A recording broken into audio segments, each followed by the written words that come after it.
Tere! See on Brüsseli päevik Yana Toomiga või pigem pilk Brüsselist.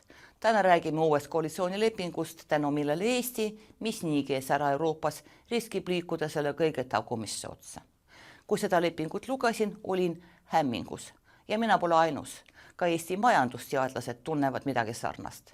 Selles dokumendis on 3 põhimäärajat: jõhkrus, häbematus ja hoolimatus. Jõhkrus on hämmastav.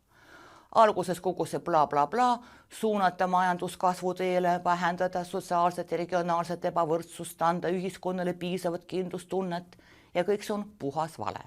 Tegelikkuses tähendab koalitsioonileping hinnatõusu, madalamaid sissetulekuid kõige vaesemate jaoks, madalamat tarbimist, raskuseid ettevõtluse jaoks ja kõige selle tulemuseks on muidugi väiksemad riigieelarve tulud, mis omakorda tähendab uusi makse ja kärpeid, sest millegiga peame ju relvi ostma.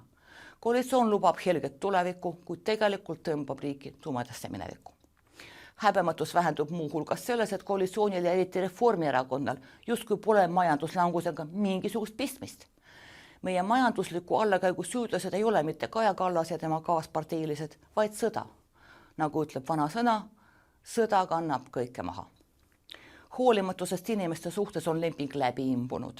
Väidetavalt majanduspäästva meetmena on esitatud 3 väga ebamärast kava. Plaan A.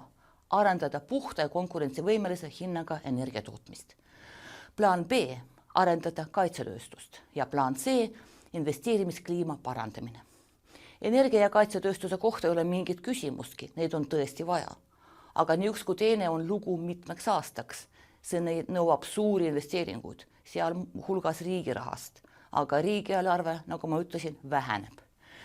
Mis puutub investeerimiskliima parandamisse, Reformierakond on seda teinud juba 30 aastat, kui mitte kauem, ilma silmapaistvate tulemusteta. Täna, kui Eestis on kvalifitseeritud tööjõu defitsiit, kui majandus on languses, kui oht on Venemaa näol, milline normaalne investor toob siia raha? Kuidas me saame investorit ligi meelitada? Kas tõesti vähendades bürokraatiat? Ülejäänu on inimeste peal tehtava eksperimendi kirjeldamine, näiteks maksude tõstmine, käibemaks 2% võrra, tulumaks 2% võrra ning aktsiiside tõstmist 5% võrra aastas. Seal hulgas bensiini aktsiisimaksud ja kui bensiin tõuseb, tõusevad kõik hinnad üldse. Veel lubatakse tasulise kõrghariduse laiendamist, nagu Kristina Kallas selgitas, kõige populaarsemate erialade kohta. Samas kui juurdepääs kõrgharidusele on meil juba praegu kõige ebavõrdsemad Euroopas.